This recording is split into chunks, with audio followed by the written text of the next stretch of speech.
dawn broke over the desert like a thin silver thread. A small Cessna 182, white and silver, with the logo of LightHawk on its tail, shimmered in the rising light. Inside the cockpit, the instruments hummed quietly, and the air smelled faintly of jet fuel and morning dust. At 70 years old, William Bill Henderson had flown more hours than he could count over mountains, canyons, and coastlines, but today's mission felt different. This was his last flight as a volunteer pilot for the SAFE program. After today, the headset would hang silent on its hook and the sky would belong to someone else. He glanced at the small transport crate strapped beside him. Inside, wrapped in soft fleece and straw, was a 13-day-old red wolf pup. Her ID tag read, Hope, RW317F. Barely the size of his palm, she twitched and whimpered softly in her sleep. Bill smiled. You picked the right name, little one. But that morning, somewhere above the desert, something in Hope's fragile heartbeat would change everything Bill thought he knew about letting go. Before the flight logs and the radio calls, before the smell of aviation fuel and the hum of the propeller. William Bill Henderson had once been a boy who stared at the sky. He grew up in Kansas on a wheat farm where the horizon seemed to go on forever. His father used to point at the contrails of passing planes and say, "That's freedom, son. Straight lines in a curved world."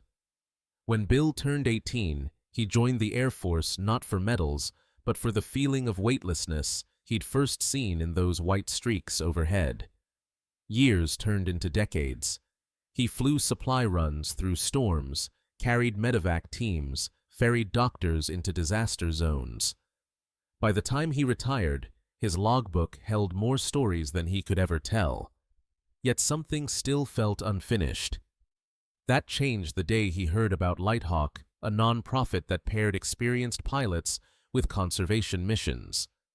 No bombs, no borders, just wings helping wildlife.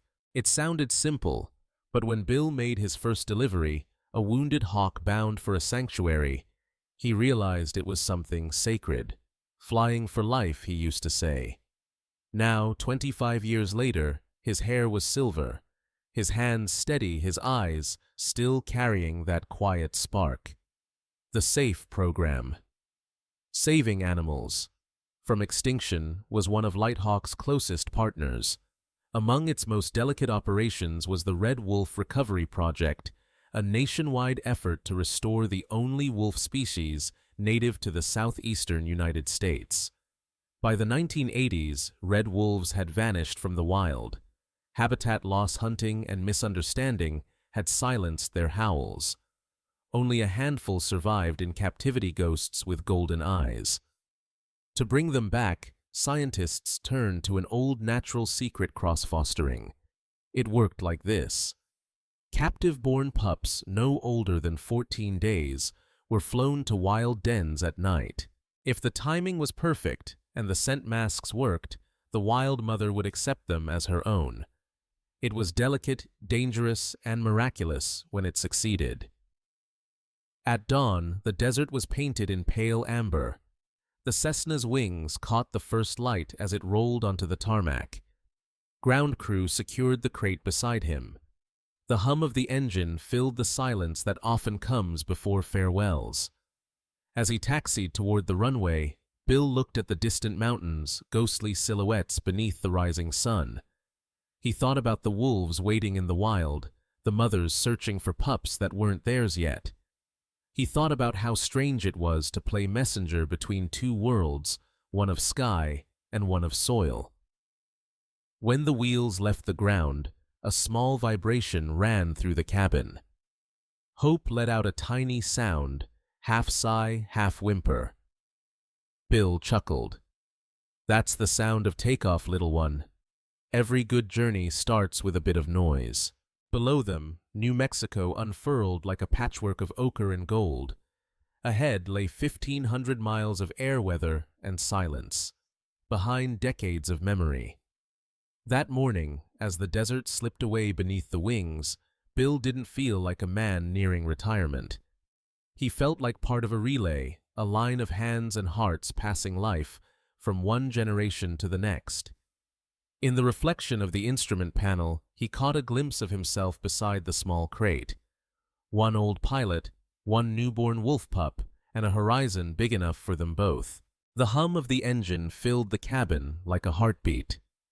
Outside, the world stretched endless sand giving way to grasslands, then to the faint shimmer of the Texas plains. The Cessna rode the wind steady and sure, a silver bird carrying another smaller one toward a second chance at life. Bill adjusted the throttle, checked the altimeter, then glanced at the small crate beside him. Hope was awake now barely. A faint twitch of her ear, a quiver of her tiny paw. Her breathing was quick and shallow but steady. He spoke softly, his voice roughened by years of dry wind and cockpit chatter. "I used to think flying was about control," he said. "Turns out it's more about trust."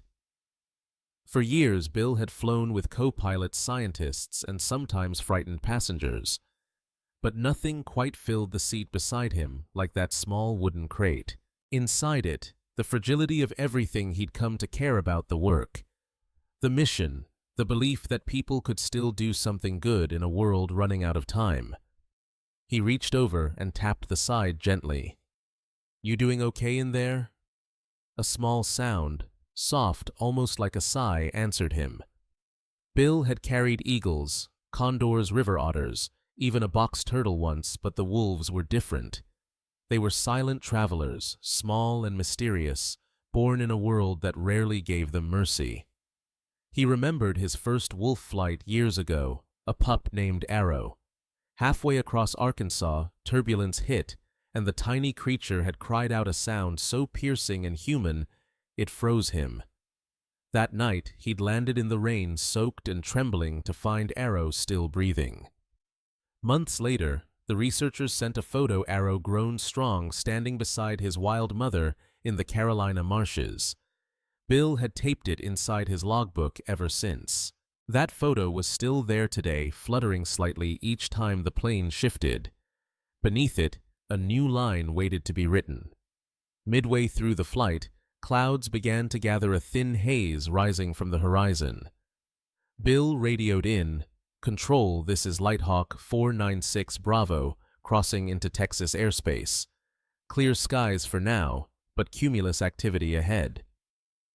"Copy that. Henderson," came the crackled reply. "Stay high if you can, and keep that precious cargo warm." "Always do," he said. He reached into the cooler, checked the thermometer steady at 85 degrees Celsius. The fleece blanket inside the crate shifted slightly. A soft paw stretched outward, pressing against the air hole. Bill smiled. "You're stronger than you look, kiddo." Outside, lightning flickered faintly in the distance, painting the sky in quicksilver flashes. The Cessna trembled once, then steadied again. Hours passed. The world below turned from ochre to green, the horizon now stitched with rivers and pine forests. Between radio check-ins, Bill talked quietly to the pup, to the clouds, maybe to himself. "I met a biologist once," he said. "Told me wolves remember kindness. Not faces, not words, just gestures. Maybe that's how they forgive us for everything we took." He chuckled softly, the sound half sadness, half wonder.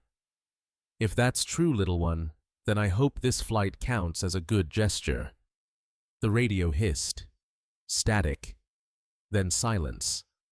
Wind buffeted the wings, making the plane lurch. Bill tightened his grip, steady but calm. "Easy now," he murmured, adjusting the trim.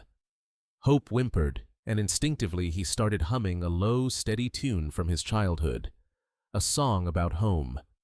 The sound filled the cockpit, gentle and human. Maybe he thought even a wolf pup could find comfort in a melody. As the storm cleared, a shaft of sunlight broke through the clouds, flooding the cockpit in gold.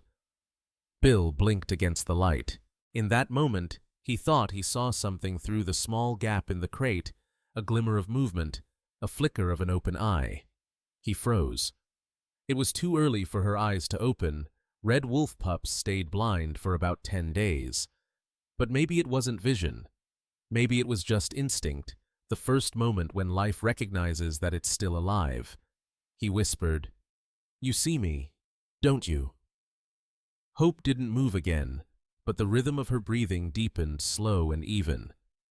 Bill let out a long breath, unaware he'd been holding it. Outside the window, the landscape stretched vast and endless. Bill could see the faint outline of the Mississippi River winding like a scar through the land. He thought about all the rivers that had carried wolves away and the skies that now carried them back. He thought about the people on the ground, the scientists, the rangers, the caretakers, each one part of the same invisible chain. He was just one link, but for now, he was the one holding hope between two worlds. He glanced once more at the horizon, where a thin band of stormlight gave way to blue. Almost halfway there, he said softly, "You're doing fine." The crate was silent now, but something in that silence felt alive like the calm before a song. And somewhere high above the shifting clouds, between a man nearing the end of his journey and a creature just beginning hers, a quiet connection formed, one made not of words, but of faith. By the time the sun reached its zenith, the world beneath the wings had changed color. Texas stretched wide and endless, a quilt of dry lakes and winding roads, fading into the shimmer of the Gulf. Bill had crossed this route 100 times, yet it had never felt this fragile. Today, everything inside that little Cessna, the instruments, the heartbeat in the crate, the steady rhythm of his own breath seemed connected by one fragile thread of purpose. He adjusted the thermostat again. The gauge blinked 84 degrees Fahrenheit. Still good. The hum of the propeller blended with the pulse of the oxygen monitor taped near the crate. Two rhythms, one life. Hope stirred. A soft squeak escaped the fleece blanket. Bill smiled. "Still with me, little one. Good girl." He dipped a small cotton swab into the electrolyte mix and brushed it gently across her lips through the mesh slot. Her mouth opened, instinctive and tiny. "There you go," he whispered. "Fuel for flight." The flight plan stretched across 4 states: Texas, Louisiana, Mississippi, and finally the wild lowlands of North Carolina. Almost 1,500 miles of air storms and silence. Normally, a trip like this would be split between pilots, but Bill had volunteered to finish it alone. One last long haul, he'd told dispatch. "Let me see it through." By mid-afternoon, clouds began to thicken again. A low haze rolled in from the south, carrying the scent of distant rain. The radio crackled. "LightHawk 496. Bravo. You're entering weather drift. Suggest descent to 7,000 feet. Bill pressed the mic. "Copy that. Adjusting." He eased the yoke forward. The plane dropped smoothly through the mist, the horizon vanishing into white. Static whispered in his ears like ghost voices. He'd flown through worse dust storms in Nevada, blizzards over Colorado, but never with a life this small beside him. Every few minutes he glanced at the crate. The tiny form inside shifted, breathing quick. A patch of light fell through the vent holes, illuminating the soft, reddish fur. He reached over, resting his palm against the side. The vibration calmed her, or maybe it calmed him. He remembered another flight years ago, 2 orphaned cubs bound for Idaho. Mid-journey, one had stopped breathing. The other had lived. Bill never forgot the weight of that silence. Since then, he'd carried both outcomes with him, the ones who made it and the ones who didn't. He exhaled slowly. "Not today," he murmured. "Not this time." Outside, rain began to fall thin at first, then harder. The drops sounded like drumming on a tin roof. Visibility dropped to near zero. Lightning flashed somewhere ahead, lighting up the cockpit for a heartbeat before vanishing into gray. Bill toggled the de-icer, wiped condensation from the windshield, and steadied the wings. The storm pressed from all sides. The horizon was gone. Only instruments and instinct remained.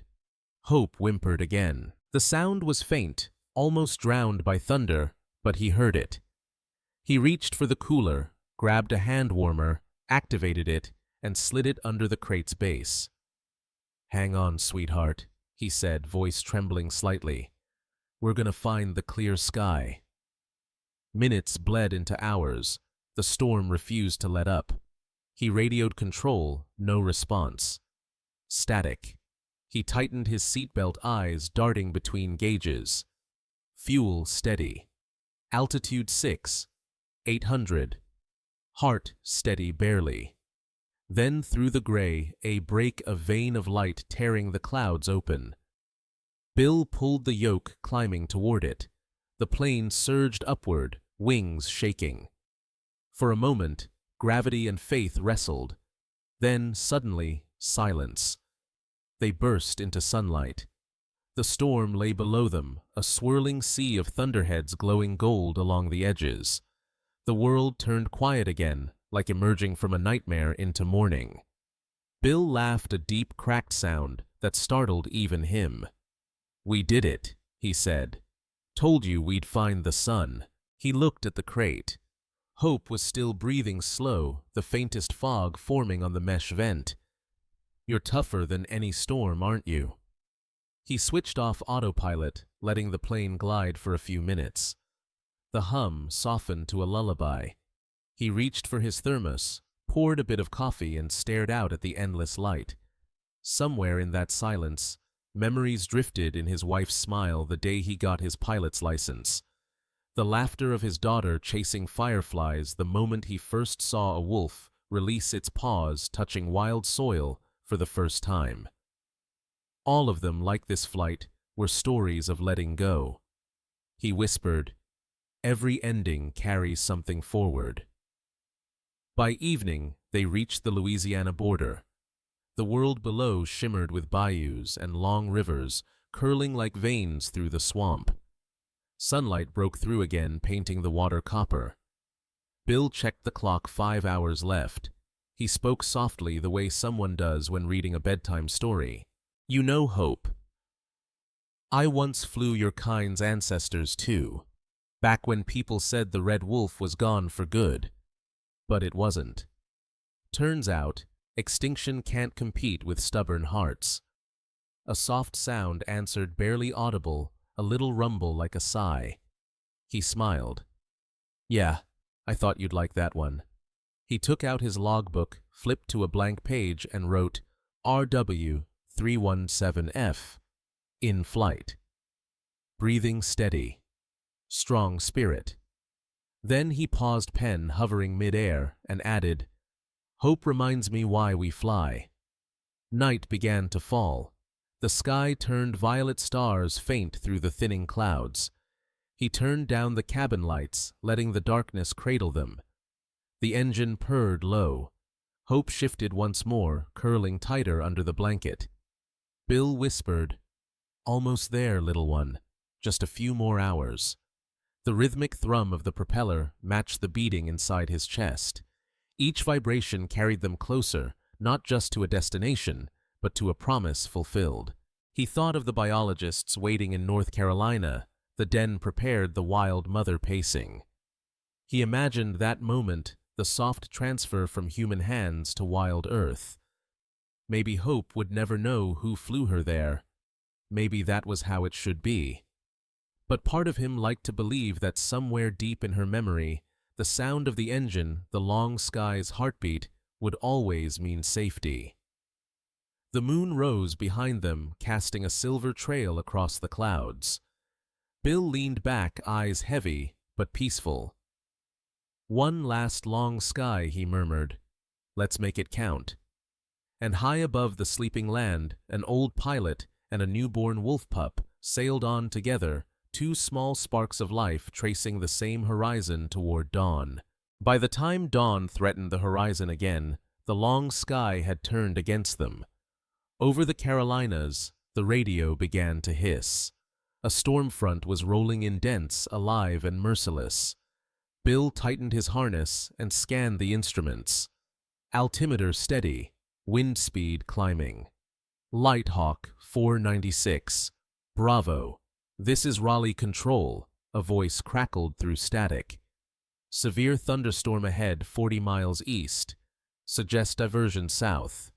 Bill pressed transmit. Negative control. I'm on a biological schedule, can't delay. I'll keep altitude and push through the edge. The line crackled once more, then dissolved into static. The world outside the windshield turned charcoal. Lightning carved white veins across the clouds, each flash revealing the thin line between courage and madness. He looked at the crate. Guess we're both stubborn, huh? Rain hit like gravel.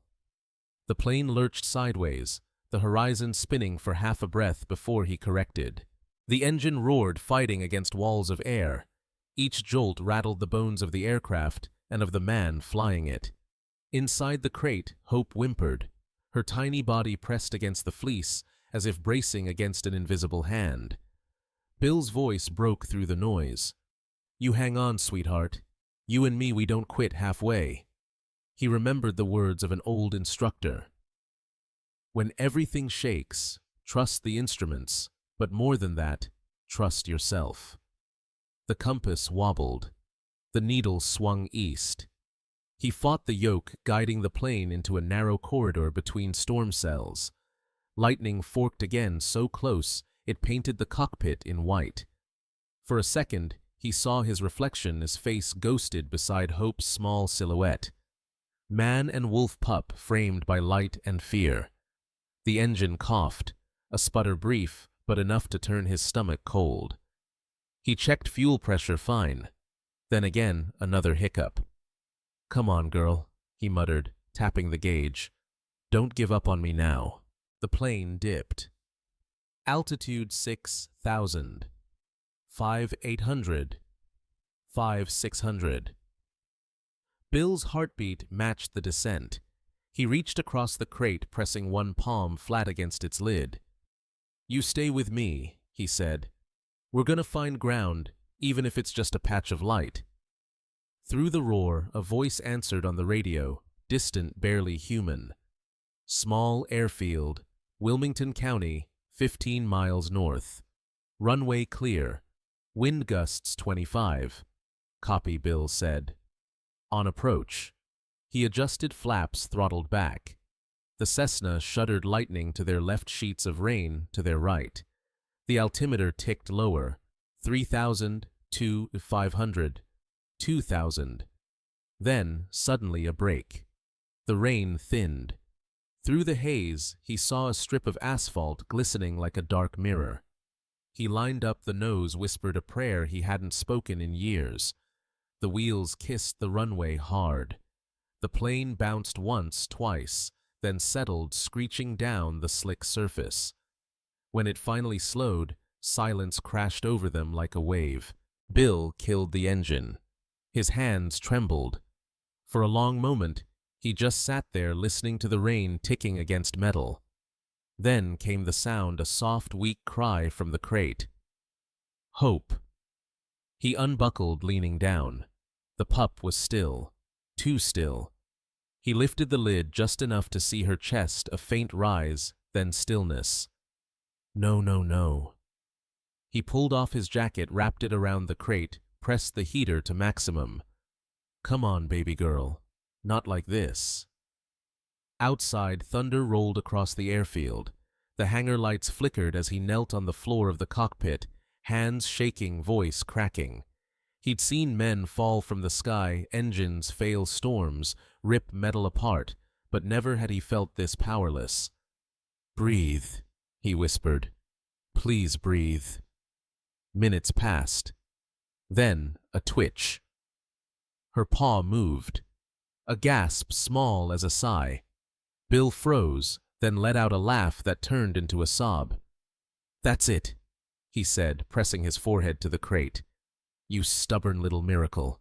Hope's chest rose again, slower this time, stronger. The rhythmic pulse returned, sinking once more with the hum of the cooling engine. Bill leaned back, eyes glistening. The storm still raged outside, but inside that cockpit, peace had returned. He radioed in again.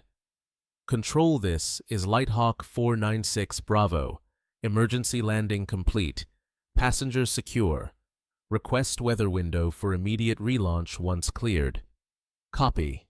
496. Bravo, came the reply. "You sure you're ready to go back up?" Bill looked at the crate, now steady and quiet. "Yeah," he said softly. "She's ready. And so am I." 2 hours later, when the radar showed a brief gap in the storm, the Cessna rolled back onto the runway. The rain had eased to mist. The wind calmed to a whisper. He gave the crate one last glance. "Let's finish what we started." The second takeoff was smoother, quieter, almost reverent. The clouds parted just enough to show streaks of pink dawn spreading over the Atlantic edge. The storm trailed behind them like a bad dream. Bill felt something shift inside him. Not relief exactly, but renewal. Every mile from here on would be borrowed light. He spoke softly, his voice steady again. "You're gonna make it, Hope. I can feel it." For the first time since New Mexico, he allowed himself to breathe fully. Below, the Carolinas stretched green and alive. Wetlands gleamed under the morning sun. Somewhere down there, a den waited, one more heartbeat about to join the chorus. He imagined the rangers waiting by the clearing, the mother wolf pacing in the brush. He pictured how she'd sniff the air, tilt her head, and know that something sacred was returning. In that vision, Bill wasn't there. He didn't need to be. His part of the story would end in the air somewhere between thunder and sunrise. He whispered to the horizon, "She's all yours now." The crate shifted. A soft squeak answered, as if the pup had understood. As the storm faded behind and the wetlands opened ahead, Bill realized something simple yet immense. The heart he'd been flying with wasn't just his own. It belonged to everything that still dared to fight its way back into the wild, the scientists, the wolves, the sky itself. He touched the logbook resting on the dashboard, whispered one line under his breath. "For every storm survived, there's a heart that keeps flying." By the time the plane touched down at the wildlife airstrip in North Carolina, the rain had passed, leaving the world washed and still. The wetlands shimmered under a soft morning haze, acres of cypress and pine whispering to the wind. It smelled of mud salt and life trying to begin again. Bill taxied the Cessna to a halt beside a convoy of park vehicles. Men and women in green uniforms waited near the hangar, biologists, wildlife officers, and 2 veterinarians from the SAFE program. One of them, a young ranger with sunburned cheeks, stepped forward as Bill opened the door. "You're Henderson, right?" she asked. "Last I checked," Bill said, smiling faintly. The ranger looked into the cabin. "And that must be her." Bill nodded. Hope. 13 days old. Born at the New Mexico facility. Strong spirit. The ranger's expression softened. "You made good time, sir. We were worried with that storm." He chuckled. "Me too." They carried the crate into a temporary field station, a canvas tent lined with equipment and humming coolers. A table stood at the center, sterilized and ready.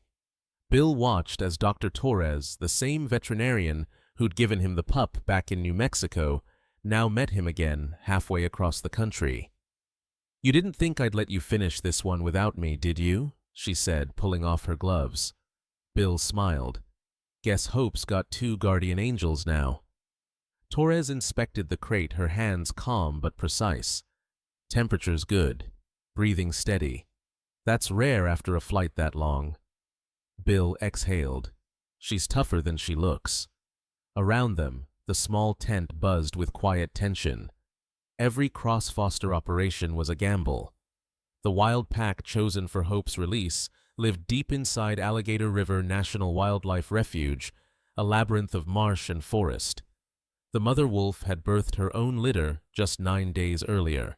If the timing was perfect, she might accept Hope as her own. But if she sensed something foreign, a trace of human scent, a heartbeat too slow, she would reject her. One biologist, a tall man with gray hair, frowned as he looked over the charts. We can't be sure the wild den is still active. If the mother moved the pups after the last storm, we might lose her trail. A woman beside him countered telemetry shows activity last night. The alpha female's been hunting close by. Close by isn't the same as in the den, he shot back. If we introduce Hope and she's left alone, she won't survive the night. The tent fell quiet. Bill stood by the door listening. It wasn't his place to speak. Not really. He was just the pilot. But something in him couldn't stay silent. He stepped forward, voice low but firm. I've seen storms break things that shouldn't bend, and I've seen life come back from nothing. This pup's fought harder than most full-grown creatures I've ever met. You've got to give her the chance. Torres met his eyes. You understand what happens if the wild mother rejects her? I do, Bill said. But I also know what happens if we don't try. Silence lingered. Then, finally, the lead biologist nodded. Prepare for transfer. We'll move at dusk. The hours crawled by. Afternoon light turned golden, then soft. Bill sat alone near the edge of the clearing, sipping cold coffee from his thermos. Every few minutes he glanced toward the tent, where Torres and her team worked quietly over the crate. He could hear faint sounds from inside Hope's breathing, the rustle of movement. Somewhere in that rhythm, he found the calm he'd lost in the storm. A ranger walked up, young, nervous. Mr. Henderson. Just wanted to say, thank you for bringing her here. My dad used to tell me about red wolves when I was a kid. Said they were ghosts. I didn't think I'd ever see one. Bill smiled. They're not ghosts anymore, son. Just survivors. The ranger nodded, eyes wide. Still feels like a miracle. Bill looked out over the swamps. Miracles don't fly themselves, he said softly. As twilight settled, the team loaded into the trucks. Hope's crate was placed carefully in the back seat beside Torres. The convoy rolled out, tires crunching on gravel. Bill followed in silence, his heart heavier with every mile. They drove for nearly an hour through narrow roads and flooded tracks until the land opened into a quiet patch of forest. The hum of insects filled the air. Somewhere distant, a lone owl called. When the vehicles stopped, the biologists moved quickly, checking wind direction, masking human scent with pine oil. The lead ranger whispered, dens confirmed. We move in quiet. Bill stayed behind the last vehicle, watching as the team disappeared into the trees. He could just barely make out the glow of their red-filtered headlamps moving like fireflies in the dark. Minutes stretched into an eternity. Then, through the headset radio, Torres's whisper came visual on the den. Mother's near. Proceeding. A pause. The sound of rustling leaves. A faint growl. Bill's knuckles tightened around his thermos. Another silence. Then Torres's voice, trembling but steady. Transfer complete. The mothers accepted the pup. Bill closed his eyes. Relief washed through him like light after thunder. He looked up at the first stars breaking through the canopy and whispered, Welcome home, little one. That night, the debate that had filled the tent hours earlier didn't matter anymore. The data sheets, the risks, the arguments, all of it faded under the simple truth that something wild and lost had found its way back. And in that still humid darkness of the Carolina wetlands, the line between human and nature blurred just enough for Hope to slip quietly back into the wild. Dawn crept over the wetlands like a whisper. Mist curled above the cypress knees, turning the world soft and silver. The trucks idled at the edge of the forest engines, low headlights dimmed. Bill stepped out into the cool air, his boots sinking slightly into the damp soil. This was it, the final handoff. After thousands of miles and sleepless hours, it all came down to a few quiet moments between humans and the wild. Dr. Torres lifted the crate from the back of the truck. Hope stirred inside her, breathing calm, her fur warm against the fleece.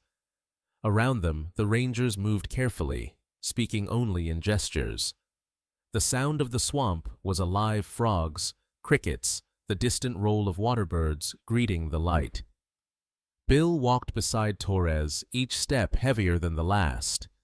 The trail wound through ferns and low brush until it opened into a clearing surrounded by towering pines. The den was hidden under a fallen log half buried in moss. Torres crouched first, testing the air. A faint, musky scent lingered, the mark of the mother wolf. She motioned for silence. Everyone froze. A rustle came from the shadows. Two golden eyes appeared, unblinking. The mother wolf stood at the edge of the den, cautious yet calm, her coat damp from the night rain. Bill's breath caught. He had seen wolves before, behind fences, through lenses, but never like this. Here she was, power wrapped in grace, wildness embodied in quiet. Torres whispered, "Ready." Bill nodded. His hands shook slightly as he loosened the latches on the crate. The door creaked open with a soft click. Inside, Hope blinked in the pale light, small nose twitching. She whimpered once, then stretched her neck toward the scent that waited outside. The mother wolf stepped closer, cautious, sniffing the air. Seconds felt like minutes. Then slowly she leaned in, nose touching the pup's fur. A soft rumble, not a growl, but something older, gentler, vibrated through the air. She accepted her. Hope gave a tiny squeak, and the mother gently gripped her by the scruff, lifting her into the darkness of the den. The brush swayed once, twice, then stilled. No one moved. Torres lowered her head, exhaling deeply. "It's done," she whispered. Bill stood, frozen eyes fixed on the place where the pup had vanished. The ache that filled his chest was equal parts sorrow and peace. He didn't try to wipe the tears that blurred his vision. Some moments, he thought, weren't meant to be seen clearly. The team began to pack up quietly, but Bill stayed behind, kneeling beside the entrance. He pressed one hand against the damp earth, feeling its pulse. "This is your sky now," he whispered. "Go make it count." When he rose, the first rays of sunlight spilled across the clearing. The mist turned to gold. Somewhere deep inside the forest, a single short howl echoed, not warning, not fear, just presence. Bill smiled through the tears. "That's her," he said. "She made it." The convoy rolled back toward the airstrip. No one spoke for the first few miles. The silence wasn't empty. It was sacred. At the tarmac, Bill stood beside his plane one last time. The wings gleamed in the morning light, still speckled with rain. He ran his hand along the metal, as if memorizing the feel of it. Torres approached clipboard under her arm. "Missions logged," she said softly. "You've officially delivered more lives into the wild than any pilot in the program." Bill chuckled. "Guess that makes me obsolete." "Not obsolete," she said. "Legend." He smiled, shaking his head. "Legends belong in stories. I just follow the map." She looked at him for a moment, then extended her hand. "For what it's worth, Bill. Thank you. Without pilots like you, these wolves wouldn't stand a chance." He took her hand firmly. "Without people like you, I'd have nowhere to fly." They both laughed quietly, the kind of laugh that only comes after fear, after relief, after seeing something fragile survive. When Torres walked away, Bill climbed into the cockpit one last time. He didn't start the engine. He just sat there, listening to the silence fill the space where Hope's heartbeat had been. He opened his logbook, flipped to the last page, and wrote, Flight number 496, RW 3117F. Hope. Delivered safely, accepted by Wild Mother at 05:47 a.m. Then beneath it, he added final mission complete. He closed the book and rested his hand on it for a long time. As the sun climbed higher, the airstrip emptied. A lone heron crossed the sky. Bill lingered by the plane until the light grew too bright to stare at. Then finally, he turned and walked away, slow, steady, unhurried. Behind him, the wetlands breathed alive with sound. Somewhere beyond sight, a red wolf mother curled around her adopted pup, and the world kept turning. Because sometimes letting go isn't the end of love. It's proof that love worked. Months passed. Seasons turned the wetlands from green to gold, from wind to frost. Life, as always, moved quietly forward. William Bill Henderson had retired for real this time. His Cessna was sold, his flight suit folded neatly in a wooden trunk at the foot of his bed. The sound of propellers that had once filled his days was now replaced by softer rhythms, whined through pine trees, the creak of an old rocking chair, the quiet lapping of lake water against a dock. He had settled near a small lake outside Asheville, where mornings came wrapped in mist and evenings smelled faintly of cedar. Sometimes when he sat on the porch with a cup of coffee, he could almost hear the hum of an engine in the distance, not memory, but echo. The echo of wings. He kept a small folder on his desk labeled SAFE Missions.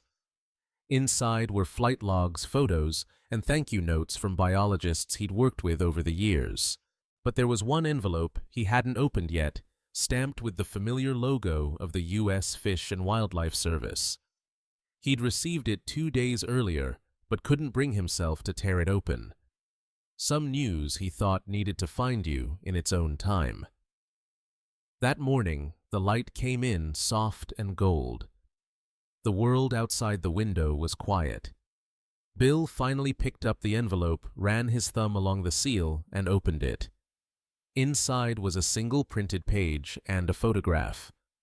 The letter began, "Dear Mr. Henderson, we are pleased to inform you that RW 3117F, the pup you transported earlier this year, nicknamed Hope by the LightHawk team, has successfully survived her first winter in the wild. Recent telemetry data indicates that she has established territory within the northern section of Alligator River National Wildlife Refuge. Even more remarkably, field cameras confirm she is now pregnant with her first litter." Bill's hands shook slightly. He set the letter down and stared at the photograph, grainy infrared taken at night. There she was, a full-grown red wolf, eyes glowing amber, standing guard at the edge of a den. Behind her, faint outlines, tiny shapes curled together in the dark. For a long moment, Bill didn't move. The world seemed to shrink to that one small image, proof that a fragile heartbeat had become a life that one storm survived, had turned into generations. He leaned back, eyes wet, whispering the only word that fit. "You made it." Later that afternoon, he drove out to a field near the Blue Ridge foothills. It wasn't far, just a quiet stretch of sky where he could still see planes tracing white lines overhead. He brought the logbook with him, the same one he'd used for decades. On its last page, under Final Mission Complete, he wrote a new line. "Hope survived the winter, preparing to bring new life into the sky." Then below it, one more sentence. Every mile was worth it. He closed the book and smiled. In the weeks that followed, Bill began visiting local schools and nature centers, giving small talks about conservation. He never spoke much about himself. He talked about the wolves, the pilots, the volunteers. He showed maps and photos and let the children hold feathers, cast paw prints, and touch the smooth fabric of an old flight glove. One girl raised her hand and asked, "Did you ever meet the wolves again?" Bill smiled. "No, but I like to think they remember what kindness feels like. Each night before bed, he would step outside and look at the moon rising over the lake. On clear nights when the wind was right, he swore he could hear a faint sound, a howl carried on the air from somewhere too far to name. Maybe it was imagination. Maybe it was just the way hope echoes faint, persistent, impossible to silence. Then one morning, he received another email, just a photo. This time, no message, no header or image sent from an anonymous field researcher. A single wolf standing on a ridge. Morning light behind her. In her mouth, a small shape, a pup. At the bottom of the image, someone had written 3 words. Hope flies again. Bill printed it and pinned it beside his desk, next to the old photo of Arrow, his first wolf mission. 2 lives separated by decades, bound by sky. As the years folded quietly around him, Bill learned that not all wings are made of metal, and not all flights end at landing. Some journeys keep going long after the sky is gone, carried forward by the lives that take what you've given, and make something wilder, freer, more lasting. Hope was no longer a passenger. She was the sky now. And somewhere in the distance, as twilight faded into the hush of the Carolina woods, her howl rose strong, clear, and endlessly alive. In the end, every rescue, every flight, every heartbeat in a crate comes down to one word: hope. Not the fragile kind that waits for miracles, but the quiet, stubborn kind that builds them. Hope isn't born in laboratories or boardrooms. It's carried in calloused hands and tired eyes. It's flown through storms, whispered over radios, written in the logbooks of people who believe that even the smallest life is worth the risk. When William Henderson took off that final morning, he didn't know if the pup beside him would survive the journey. He only knew it mattered that someone tried. That's the heart of the SAFE program of LightHawk, of every ranger vet and volunteer who has ever given their time, their sleep, their strength to the wild. Because recovery isn't just about numbers or species. It's about what it says about us, that we are still capable of mercy. The red wolves of North Carolina are still among the most endangered animals in the world. Fewer than 30 roam free, their howls echoing across the wetlands at dawn. But they exist. They live, breathe, raise their young, because people refuse to let silence have the final word. Hope's story isn't just hers. It's the story of every creature given a second chance, and every person who believes that humanity's greatness isn't measured by power, but by protection. If you listen closely on quiet mornings, somewhere between the wind and the wings, you can still hear it, that faint hum that ties sky to soil, human to wild, heart to heart. That sound isn't the engine of a plane. It's the sound of purpose. Maybe you'll never fly a Cessna through a storm or cradle a wolf pup on its way to freedom. But you can still keep the sky open by caring, by learning, by protecting what's left. The story of hope reminds us that even in a world of noise and haste, there's room for gentleness. That courage doesn't always roar, sometimes it whispers. And that somewhere out in the forests and swamps, life is still listening. Because hope doesn't end where the story does. It keeps moving in wings, in hearts, in every act of care that says the wild still matters.